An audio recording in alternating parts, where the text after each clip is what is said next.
우리가 했던 창세기 22장을 이제 다시 한번 잘 보면, 하나님께서 아브라함에게 하신 약속 후에 이제 이삭을 얻게 되죠. 근데 이제 그 이삭을 이제 다시 바치라고 명령하시고, 이제 그 바치는 이제 그 과정이 어떤 과정이었는지, 그 안에 이제 담긴 하나님의 뜻이라고 할까요? 테오리아. 그걸 이제 우리가 쭉 봤죠. 이걸 통해서 이후에 다시 한번 겉으로 보면 아브라함에게 한 축복을 또 하셔요. 같은 축복을 두 번 하는 거죠. 즉, 아브라함에게 두 번의 약속을 똑같은 걸 하시는 거죠. 그래서 이제 9번째 설교는 아브라함에게 한 이 똑같은 약속의 두 번째 이것이 뭘 말하나. 그러니까 이 스토리 안에 무슨 테오리아가 있는가, 어떤 테오리아가 있는가. 이걸 보고자 하는 거죠. 그래서 제목이 아브라함에게 하신 두 번째 약속. 똑같은 내용이에요. 똑같은 내용인데, 왜 이걸 두 번씩이나 하시나. 이제 그거에 대한 준비로 성경은 러세앙 미스의 신비의 대양이다. 바다도 아니고, 바다 그러면 보통 라메, 영어로 C라고 그러죠. 바다. 그거는 이제 안산 앞바다, 서해 바다, 서해 대양 뭐 이게 아닙니다. 안산 대양. 그런 말 없어요. 그죠? 안산 앞바다. 바다도 그보다 좀 규모가 작은 바다. 그래서 만, 이렇게 하잖아요. 이렇게 모인 게 이제 서해, 동해, 남해. 그게 더 모인 게 대양이죠. 그러니까 성경은 신비의 바다도 아니고 대양이다. 그러니까 파도 끝이 없는 무한한 하느님의 대한 내용이라고 합니다. 성경이라고 하는 게 이제 하느님의 경험은 기록된 거죠. 사실 그게 전부일 수는 없지만, 그게 이제 그 전부를 포함하고 있죠. 그런 점에서 전부라고 할 수 있는 건데, 그 안에 신비에 대한, 그 말씀이 따분하고, 지겹고, 같은 말이 이게밖에 없어 내가 말씀과 제대로 관계를 못 맺고 있다는 거죠. 오케이, 우리가 우리의 그 렉시, 성경을 읽고 그 안에서 나아가는 정도에 따라 신비라고 하는 것은 하나님에 관한 거잖아요. 당장은 아직 알지 못하나 벌써 내 앞에 드러나고 있고 그걸 감지는 할 수 있지만 구체적으로 아직 그걸 잘 모르죠. 그래서 우리가 그 안에서 믿고 머물러 있을 때 이렇게 서서히 우리 안에 드러나고 그렇게 해서 이제 우리가 알아가게 되는 그걸 말하는 거잖아요. 신비라고 하는 게. 신비라고 하는 게 모르는 거라고 얘기한다면 완전히 잘못 알고 있는 거예요. 아직 드러나지 않아. 하지만 감지가 되는 성경과는 그 안에서 서서히 내가 이제 알게 되는 그런 걸 말하죠. 하나님을 말하는 거죠. 그래서 그 신비는 우리가 렉시오를 통해 성경을 읽음으로써 그 읽는 정도에 따라 나아가는 그 안에서 나아가는 거죠. 아방스. 뒤로 가는 게 아니에요. 생기를 잡고 앞으로 나아가는 것처럼 그렇게 나아가는 정도에 따라 신비는 우리 앞에 바뀌길래 축적되었습니다. 멋진 표현이에요. 신비는 쌓여간다. 축적되었습니다. 사실 이게 하느님에 대한 알미고 사실 이게 혼인잔치에 입고도 갈 예복이고 사실은 이 이렇게 신비가 쌓여가는 이 자체가 혼인잔치. 하나님과 함께함이고, 이게 이제 완전함이고, 이게 구원이고, 사실 이게 영과 진리로 예배하는 거고, 이게 바로 영원히 마르지 않는 셈이고, 이게 바로 물과 성령으로 다시 태어나는. 이게 이제 영원한 것이고, 사실 이게 바로 예수님이고, 또 복음이고, 이런 거죠.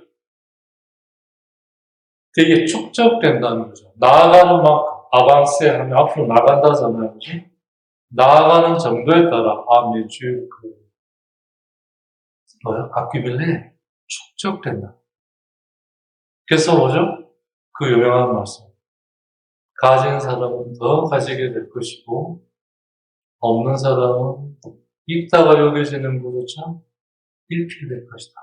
네, 이제. 그래서 복음은 우리가 생각하는 것처럼 사실 내용적으로 보면 그렇게 우리를 위로해주는 말은 아니에요. 그 자체는 굉장히 냉혹하고 냉정한 얘기예요.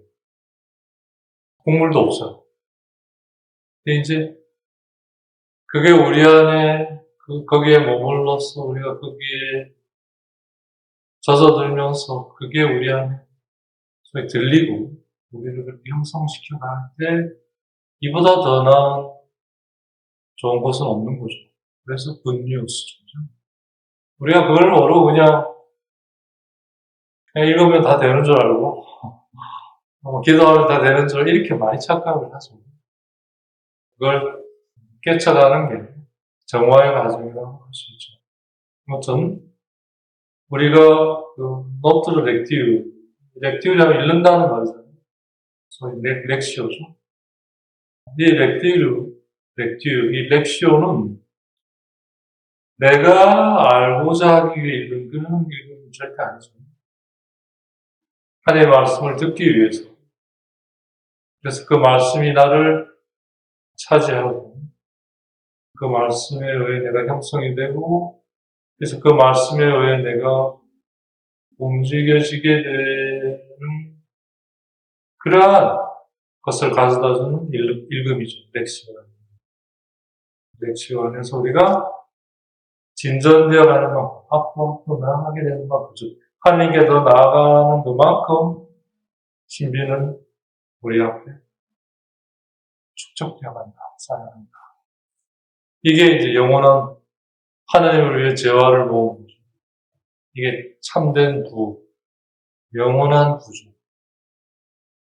이건 마치 바다를 항해하는 것과 같다는 거예요. 거길 향해 가야 되는 거예요. 그냥 뭐 있으면 되는 게 아니에요. 사실 말씀 안에 머무르는 것은, 말씀을 찾고 그래서 그 말씀 안에 머무르는 것은 마치 쉘터, 피난처인 항구에 다다르고자 항해하는 선박과 같다는 거예요. 선장처럼 찾아가는, 그냥 그게 아니라 찾아가는. 그래서 배를 타고 항구를 향해 가는 사람처럼. 근데 이 배는 사실 말씀이라는 배죠. 근데 이 배가 내 안에서 축적되어 가는 만큼 이 배는 커져 갈 것이고, 그러지 못할수록 이 배는 점점 작은 배가 되겠죠. 배가 작을수록 흔들림은 심하고, 풍랑이 자포라지기가 쉽겠죠. 이 배가 클수록, 큰 배일수록 그건 더 적어지겠죠. 그렇지만 동시에 이 배가 아무리 작아도 이 배를 타고 항해를 하는 이가 해변에 가까이 있는 한은 훨씬 두려움이 덜 하겠죠. 왜냐하면 해변으로 가면 되니까, 그죠? 물론 그것도 쉬운 일은 아닙니다만 그래도 해변과 몇백 킬로 떨어진 거라 해변이랑 1, 2킬로 떨어져서 해변이 보이는 거랑 훨씬 이게 마음의 그 차이가 다르겠죠. 그러니까 우리가 사실 작은 배를 타고 갈 때는 해변가 아무래도 붙어서 가겠죠. 두려움 때문에. 그러니까 깊은 바다로 못 나가는 거죠. 이제 그러다가 점점점 이제 이 항해수를 익히고 점점 이걸 경험해 가고 하다 보면 점점 우리는 거기에서 더 깊은 바다로 갈 수 있는 어떤 능력과 또 그게 따른 용기가 생기겠죠. 배는 그대로 있을 수 있는 거겠지만 이 말씀의 항해는 그럴수록 그 배가 점점 커져가는 거예요. 그러니까 내가 커지는 건 아니고 나를 태워가는 배가 커지는 거죠. 엄밀하게 이야기해요. 여기서 우리가 이제 규정이라는 게 이제 결국 기도를 정말 기도의 지도인데, 그죠? 이걸 하면서 계속 경험하는 거예요. 그래서 또 이제 경험해 간다는 게 이제 점점 확장돼 간다는 얘기고, 풍요로워져 간다는 얘기고. 처음엔 저도 그랬고, 당사자들도 자기가 커가야 한다고 생각해요. 사실 그게 틀린 말은 아니죠. 그래서 내가 이 힘을 갖추고 뭘 하고 해서 저 깊은 바다를 갈 수 있어야 된다. 그게 어느 정도까지는 가능하죠. 근데 사실 우리가 그렇잖아요. 아무리 내가 수영을 잘해도, 아니, 태평양 한가운데를, 뭐, 잔잔한 바다라면 갈 수 있어. 조금은 가겠지만, 그것도 옆에서 누가 계속, 먹을 거를, 영양분을 제공해줘야 할 수 있지. 안 그러고는 뭐, 어떡하겠어요. 그게 뭐, 한두 달 걸릴 일도 아닙니다. 부산 앞바다에 출발해서 샌프란시스코까지, 그거 어떻게 가겠어요? 죽으려고 한다는 거지, 진짜. 그렇지 않습니까? 그러다 그 큰 고기로부터 보호받기 위해 그물망도 있어야 되고, 그죠? 계속 못 가는 거죠. 그런 거 없이 홀로 못 가는 거예요. 근데 처음에는 우리가 그걸 모를 때는 자기를 키우려고 하죠.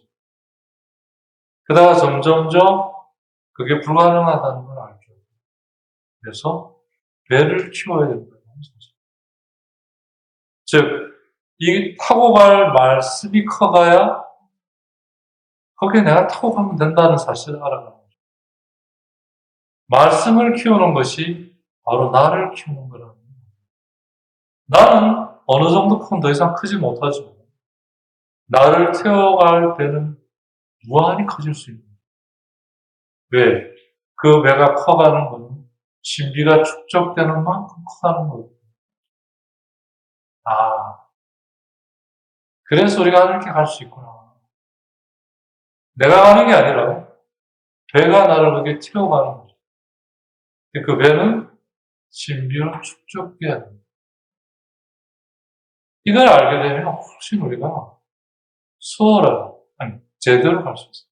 아니, 정말 진짜로 갈 수 있어요. 안 그러면 못 가는 거예요. 해변에 가까이 있다는 얘기는 아직 배가 작다는 얘기입니다. 근데 이 배가 커갈수록 난 해변을 끼고 항해할 필요가 없죠. 그리고 예를 들어서 해변을 끼고 항해를 한다면 내가 얼마나 돌아가야 되겠습니까? 돌아가다가 가버릴 거예요. 뻗어버릴 거예요. 가능한 한 가장 빠른 길은 직진이죠. 근데 그 직진 안에는 수많은 난관이 있어요. 반드시 큰 바다를, 즉, 대양을 건너가야 돼요. 건너갈 큰 배가 있으면 되는 거죠. 하나님께 가는 것도 마찬가지예요. 그래서 결국 기도가 말씀 안에 머무는 거잖아요. 실질적으로. 그걸 통해서 이걸 건너갈 배가 커지는 거예요. 그래서 그 배를 타고 건너가는 거야. 내가 건너가는 게 아니에요. 내가 기도를 통해 내 안에 이 배가 커져가면서 그 배로 내가 하나님께로 가는 거예요. 그러니까 나를 키울 필요가 없는 거죠. 내 안에 함께 하시는 하나님 중에 그걸 태워갈 배를 키우는 그게 바로 주님이시고 나와 함께 하시는 하나님. 작을 때는 해변을 끼고 가는 배가 클 때는 해변을 벗어나서 바다를 항해하시는 거예요. 배가 클수록 교만한 건 아니지만 그만큼 큰 것들에 대해 큰 바다일수록 일어나는 것들이 크겠죠. 상황들이나 사건들. 그렇다 하더라도 배가 클수록 그만큼 두려움은 줄어듭니다. 두려워할 필요가 없죠. 왜? 그 배가 그걸 감당할 수 있게. 조금씩 아주 중요한 조금씩. 사실 우리나라 사람들은 지금의 우리나라 사람들은 이 부분이 참 약해요. 조금씩 천천히 로마에 가서 가장 많이 들었던 얘기가 뭐냐? 피아노. 그게 뭐야? 천천히. 이태리 사람들은 그게 입에 익었어요. 피아노. 그래서 막 급하면 이 사람들이 패닉에 빠지더라고요. 우리는 천천히 가는 거예요, 패닉. 정반대로 그 사람들 막 서두르면 이 사람들 패닉 상태 아무것도 못해요. 천천히로 돌아와야 움직일 수 있어요. 우리가 막 하잖아요. 그러면 이 사람들이 좀 해보려 하다가 아무것도 못 하더라고요. 우린 정반대로 해야 따라가지 천천히 우리가 패닉이 그거 배우는데 한참 걸리더라고요. 천천히 그래서 배가 커져갈수록 이 배를 타고 가는 사람은 점점 더 높은 바다에, 더 큰 바다에 나아갈 수 있고, 큰 바다에는 그만큼 더 큰 파도가 우리를 기다리고 있어요. 근데 그 파도는 더 우리를 두렵게 하는 게 아니라 더 튼튼하고 더 용기 있고 더 능력을 갖추게 하죠. 그때는 힘들지 몰라도 그걸 극복해 가면 갈수록 배를 운항하는 사람은 더 많은 경험을 얻고 더 숙련되는 거죠. 그래서 조금씩 그 커져가는 배를 타고 더 큰 바다로 나아가면 나아갈수록 그 큰 바다가 주는 더 부풀려진 더 큰 그러한 파도에 의해 그것이 주는 더 높은 파도에 들어올려진다 하더라도 파도에 의해 들어올려진 파도가 처음에 그래서 들어올렸다가 내리고 이러죠. 그죠? 처음부터 내리지 않습니다. 들어올렸다가 내리고 이렇게 되죠. 파도가 크면 클수록 들어올리는 것도 더 높겠죠. 그렇게 더 높이 들어올릴 수 있는 파도는 그만큼 더 큰 바다에 있어요. 파도는. 작은 바다에 그런 파도는 없습니다. 그럴수록 우리는 더욱더 하나님 안에 더 가까이 다가갈 수 있어요. 그만큼 나에게는 뭐죠? 더 깊이 들어가는 거죠. 하나님께 더 높이 높여질수록 나에게는 더 깊이 들어가는 거죠. 큰 바다에서 일어나는 거죠. 즉 주님께 더 가까이 가면 갈수록 더욱더 나는 더 깊이 나에 들어갈 수 있는 거죠. 즉 내가 하나님께 더 높여질수록 내가 더 나에게 들어갈 수 있는 거죠.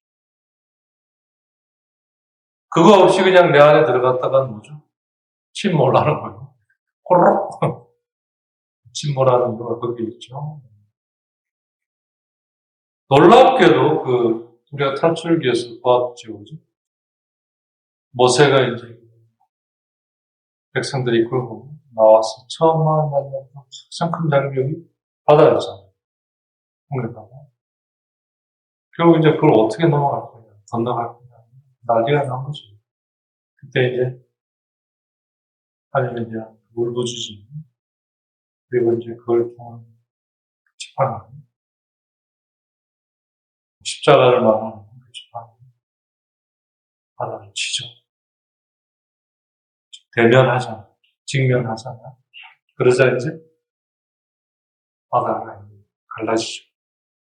그러면서 방금 전까지 자기들 두렵게 했던 파도가, 바다가 벽이 되어서 길을 열어주죠.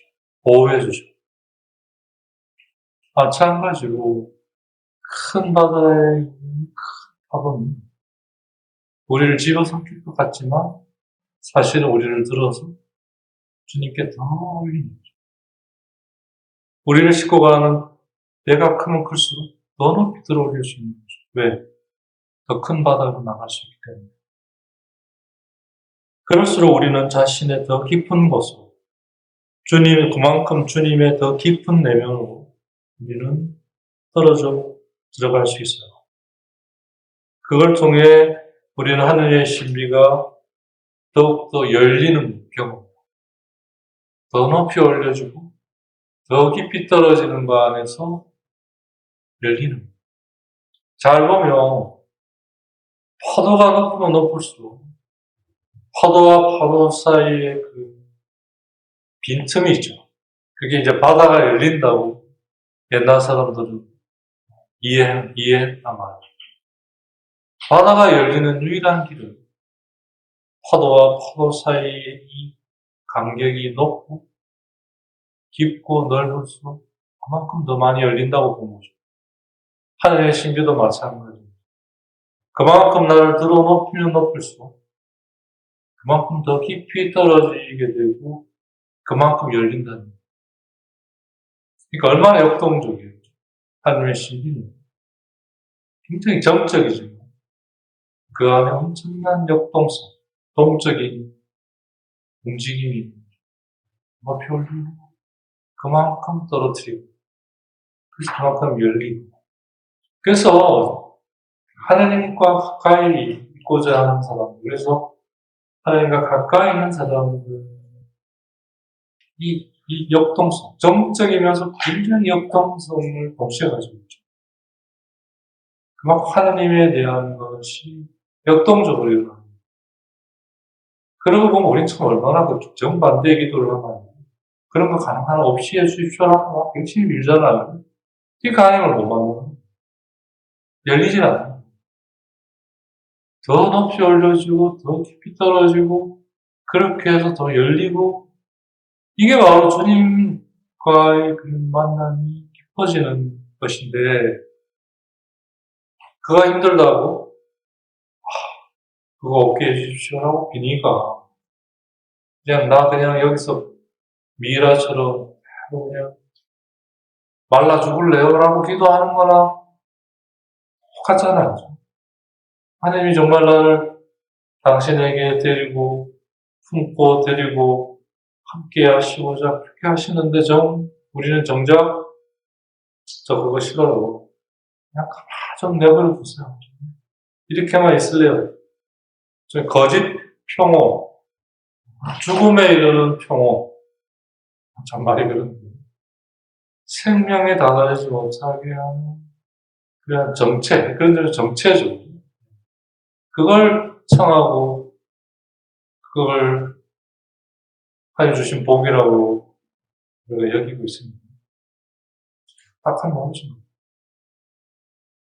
그래서 하나님은 예수님을 통해 정말 우리에게 칼을 주러 오시고 불을 지르러 오셨다고 생각합니다. 그래서 정말 근본적인 것 앞에서는 우리가 그 외에 같이 있거나 아니면 같이 있지 못하는 두 가지예요. 어정쩡하게 있을 수도 없죠. 그런 점에서 여기거나 아니면 여기거나. 들어올려진다는 것은 그만큼 깊이 떨어지는 것이다. 그만큼 열리는 것. 이때 우리는 그 윈드 그라운드 프라볼 하면 프레이어며 공포, 두려움 이런 말이거든요.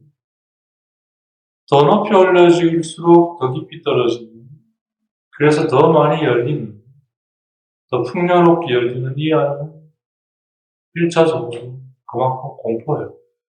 두려움이에요. 그거에 대해 뭐 미친놈이 아니고서 와싸 좋다고 할 사람 아무도 없죠. 그 진리고 그게 그냥 뭐 완전 벌벌 떠는 거죠. 근데 그래서 마치 그거에 완전히 사로잡히게 되는데 그걸 통해서 놀랍게도 나의 영이 거기에 완전히 빼앗겨서 내가 원하고 내가 바라고 하는 그러한 것들이 거기에 다 흡수되고 빨려들어요. 그걸 통해 내 영이 완전히 거기에 빼앗겨서 내 거가 사라져 버려요. 그래서 하느님의 영이 그 자리를 차지하실 수 있다는 거죠. 참 놀라우신 거죠. 그 엄청난 공포와 두려움 앞에 그래서 모두가 다 그걸 없애달라고 또 그런 경우를 당하지 않게 해달라고 제발 그런 건 나한테 피해가게 해달라고 보통 청하는 그것이 바로 얼마나 복되고 축복이냐면 바로 그 공포와 두려움이 나의 영을 뺏어가버려. 그래서 내가 그 안에서 사라져버리고 그렇게 해서 나의 사라진 그 자리에 하느님이 나를 차지하실 수 있는 순환과 죽으심의 그 십자가에 의해서 예수님 어찌하여 저를 버리셨습니까? 라는 극도의 공포 속에서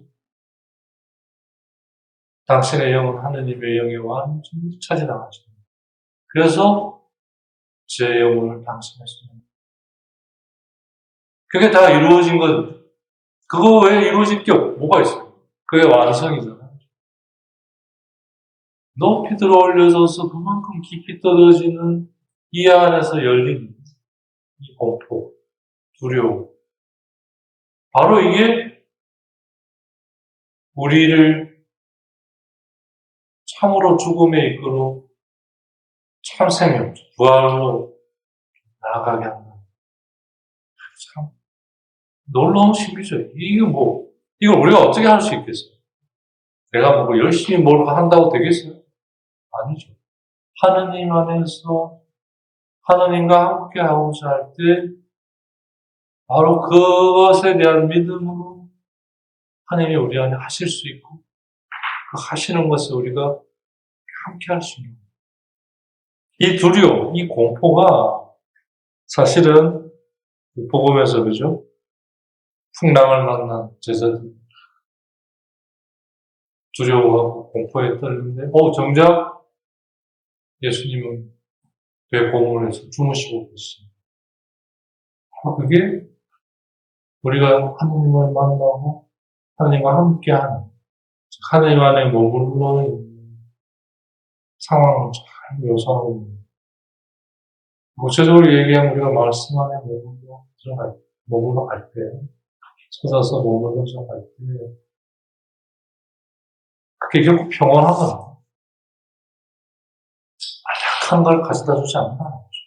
물론 항상 그렇지는 않지만, 많은 부분, 그게 아까 말한 들어올려지고, 그래서 그만큼 깊이 떨어져서 열리는 그 앞에 오는 그 공포와 전율과 그 두려움, 그게 주님과 함께하는 그야말로 이보다 더 강력한 표징이 오는 그걸 없애달라고 기도한다는 건 진짜 어린아이의 기도이죠. 정말 미숙하고 모자란 기도.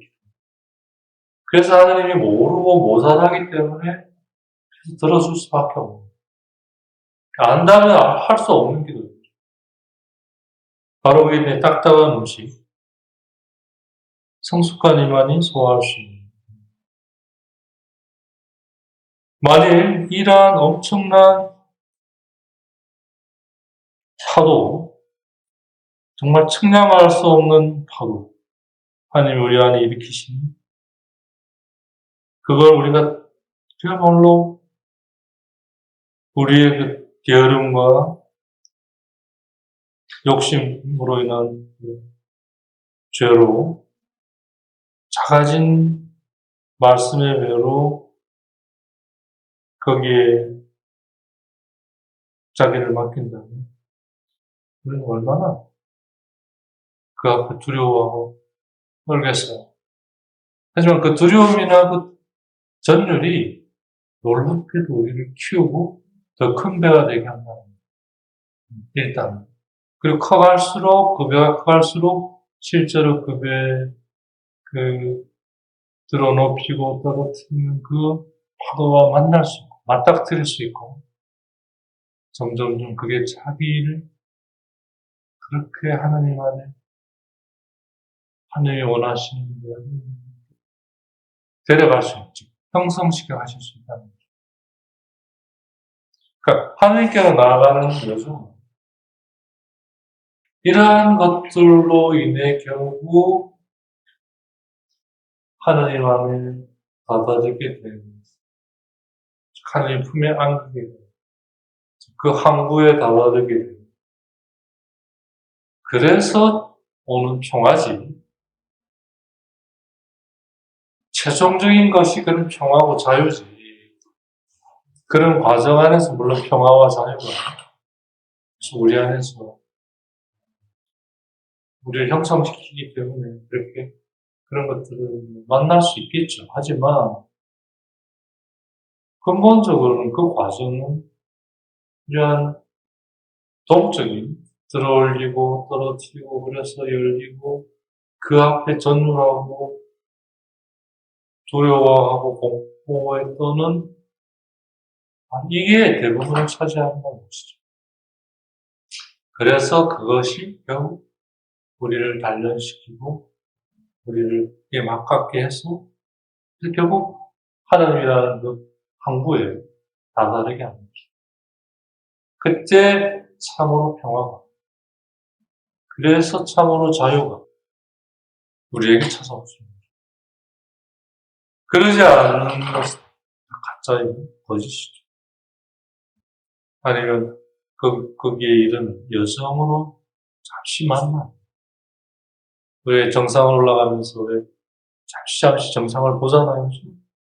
항상 정상을 보고 올라가진 않잖아요. 멀리 있을 때 정상을 보고, 근데 그건 멀리서 한 점으로 보이는 거죠. 막상 이제 거기에 들어가서 산 올라갈 때 정상은 보이지 않습니다. 휘돌게 한 번씩 보일 때가 있죠. 그런 놈이지. 그게 다라는 거죠. 그게 바로 아브라함이 처음 축복을 받았고 그 축복 자체가 뭐죠? 이삭이었잖아요. 근데 그 이삭을 바치는 여정 안에 겪었던 것이 바로 이렇게 배가 커가는, 말씀이 커가는, 그렇게 해서 정말 그걸로 더 큰 바다로 나가 정말 더 높이 들어 올려지고 깊이 떨어져 더 열린 하나님과의 그 관계, 친밀. 그게 이삭을 바치러 간 여정이었던 거죠. 그걸 위해 하나님은 당신이 주신 것 다시 바치라고 하시는 거예요. 왜? 더 주시기 위해. 그래서 영원한 것을 구하려고 하지 않으나 하나님이 주신 것을 다시 바치라고 하는 이 앞에 우리는 자신을 거기에 던지지 못해요. 바로 그러한 상황이 지금 우리의 상황과 거의 흡사하다. 그 텔레 아포프레 노트르스 되었어요. 우리 상황이 거의 지금 이렇게 거의 흡사하다. 이 말은 굉장히 위로의 말이죠. 그럼에도 불구하고 여기에 우리는 어쩌한 우리의 공로도 사실 없죠. 하나님이 다 하신 거죠. 우리가 한 거는 정말 그걸 믿고 그 믿음 안에서 이끄는 대로 가고자 한 거죠. 그게 결국 주님을 찾고 말씀으로 찾고 머물고자 하게 한 거고, 사실 그것 또한 하나님이 우리 안에서 하신 거죠. 우리가 그게 이제 응답한 거죠. 그런 의미에 사실 우리의 공적은 정말 너무나 있다되고 미비하고, 그리고 언제나 우리는 이 두려움 앞에 우리의 영이 온전히 빼앗길 만큼 항상 약하죠. 근데 그래서 그분이 우리를 온전히 차지하실 수 있는 거죠.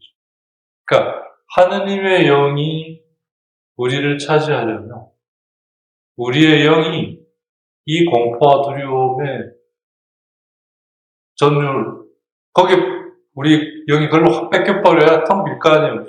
우리 영이 걸로 가버리니까 그 자리가 빌 거 아니에요. 그 자리에 하나님 영이 와서 탁 차지하십니다. 네. 그러니까 우리가 말씀으로 인해 겪는 공포와 전율은 사실 좋은 거죠. 그래서 내꺼가 거기에 온전히 내가 거기에 이제 쏠릴 거 아니에요, 그죠? 그걸로 해서 그게 싹 가져가고 이게 참 좋은 거예요. 근데 이제 그걸 모르면 자나깨나 그거 없애달라고 기도를 하니까 네, 착한 거죠. 그런 우리는 이제 감히 이제 이걸 통해 배가 커져가는 걸 경험하면서 이 신비의 이 광대한 대양 안으로 더욱더 나아갈 수 있기를 감히 청하는 거죠. 저를 더 큰 바다에 데려다 주십시오. 그러기 위해 이 배를 커가게 해주십시오. 이거죠. 그걸 기도하는 거예요. 그래서 우리는 더 높이 올려지고 더 깊이 떨어져서 더 많은 것들이 열리는 경험을 하게 되겠죠. 그렇게 하는 그 거대한 파도 앞에 전율과 공포를 느끼지만 오히려 그게 그렇죠? 우리의 영이 빼앗깁니다. 하나님의 자비는 그렇게 했죠. 그래서 그러한 우리의 기도로 주님께서 감히 우리에게 당신 성령의 이 호의적이고 자비로운 해풍, 바닷바람을 허락해 주신다면 우리의 이 말씀에 대한 또 말씀으로의 이 말씀 안에서의 이 항해는 얼마나 유쾌하고 즐거운 항해가 되겠는가. 그래서 이 크로아지에 말씀을 찾아, 그러니까 말씀으로 하나님을 찾아 그 찾아진 말씀을 나에게 오신 하나님 이 시기에 거기에 머무르고자 하는 이 말씀을 통하는 이 머무는 기도, 묵상과 환상의 기도를 이 교보들과 신비가들은 항해라고 생각했어요. 크로아지의 항해. 보아야 아시죠? 네.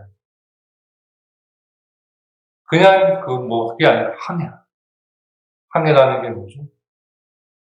방향을 정하고 목표가 있고 그 목표에 따른 방향, 그 방향에 해서 생기는 모든 것들에 대해 준비하고 그걸 극복해 가는.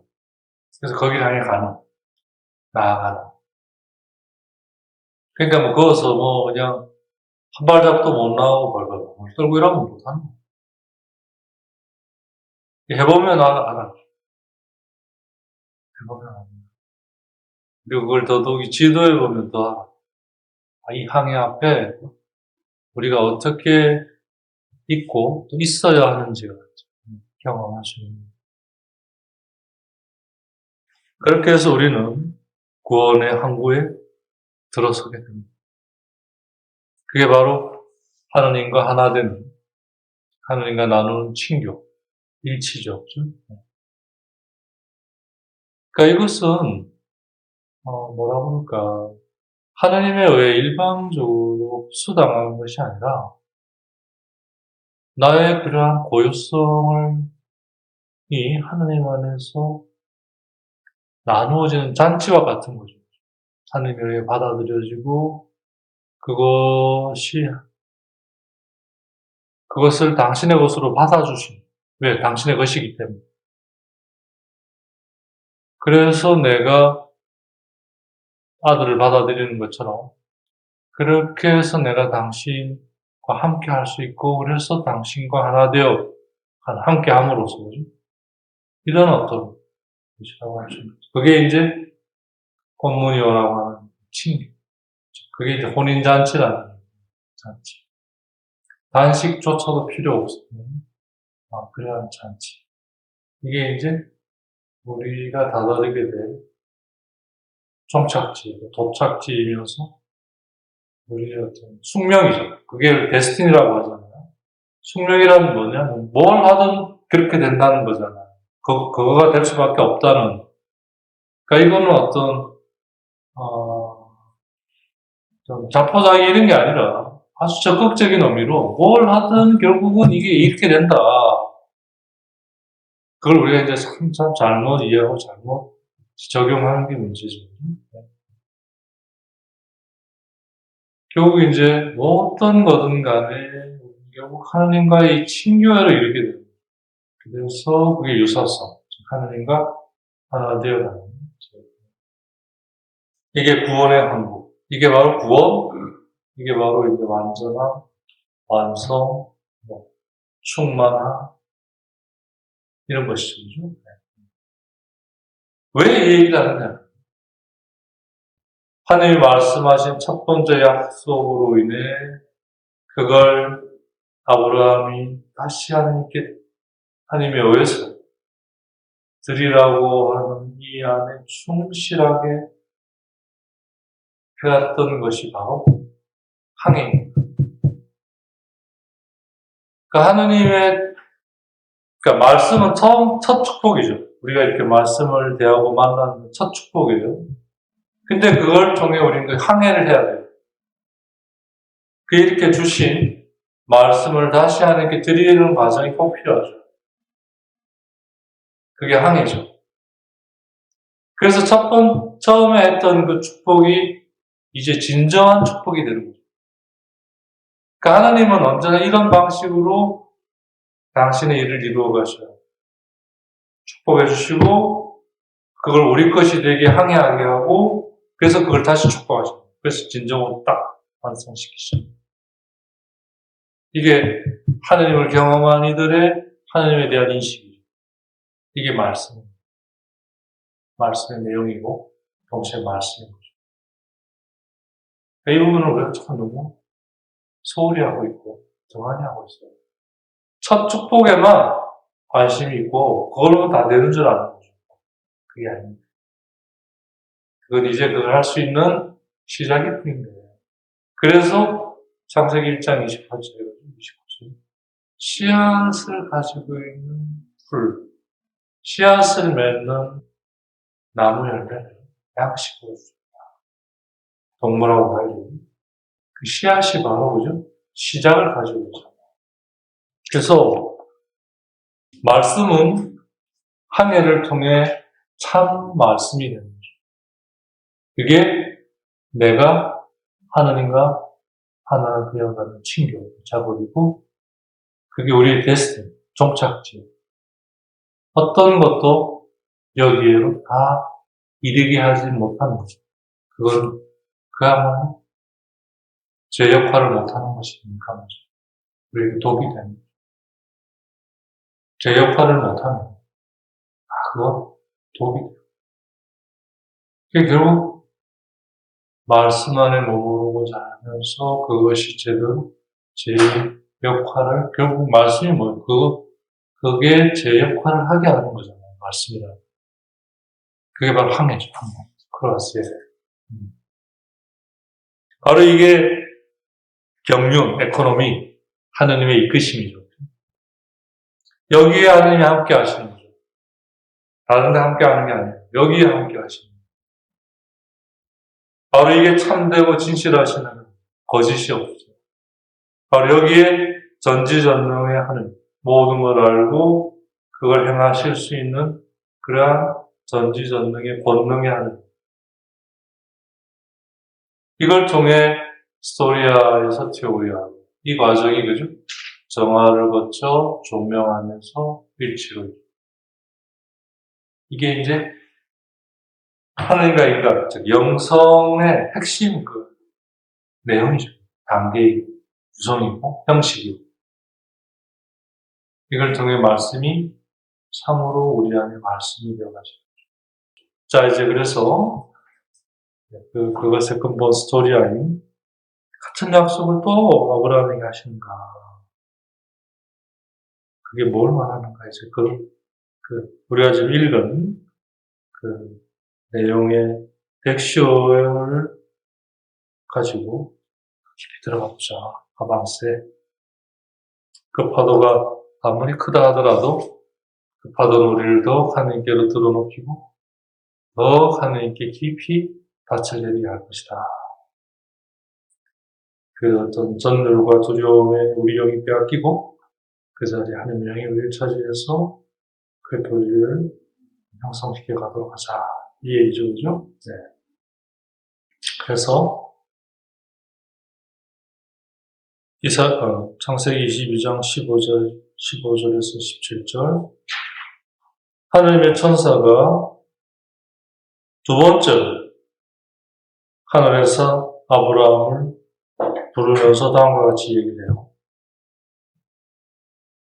주님이 말씀하신다. 내가 이제 내 이름을 보고 내 스스로 더 다른 사람이 없이 내 스스로 빠른 모함에 그걸 맹세한다. 그 축복을 줄 것을 맹세한다. 너가 나의 말을 완수했기 때문에 바치라고 한 이 말이죠. 구체적으로. 근데 그 안에는 그죠? 주님의 이 질서, 이 구성에 충실했잖아요. 그건 바로 너가 너의 사랑하는 아들, 내가 준 거긴 하지만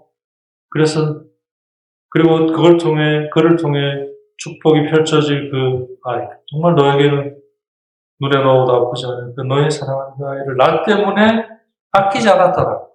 조금이라도 아끼지 않았다.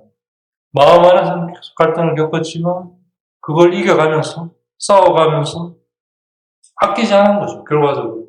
마지막에 그걸 싸워가면서 마지막에 주님이 말씀하신 그 자리에 애를 갖다 놓고 하시려고 했잖아요. 바로 그 순간에 그래서 나는 너를 축복하고 너에게 많은 것들을 주겠다. 그게 바로 너의 후손이 하늘의 별처럼 수없이 많고 바다의 모래처럼 헤아릴 수 없는 정도로. 그게 창세기 22장 15절에서 17절에 나오는 말씀입니다.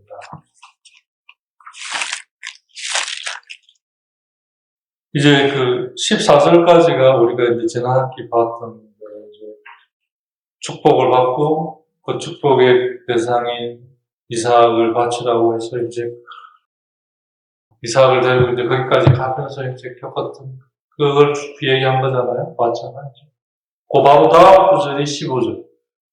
그렇게 바치려고 했던 거기에서 바로 이제 천사가 얘기를 합니다. 두 번째로 하늘에서 두 번째로 아브라함을 불러 말하였다. 나는 나 자신을 걸고 맹세한다. 주님의 말씀이다.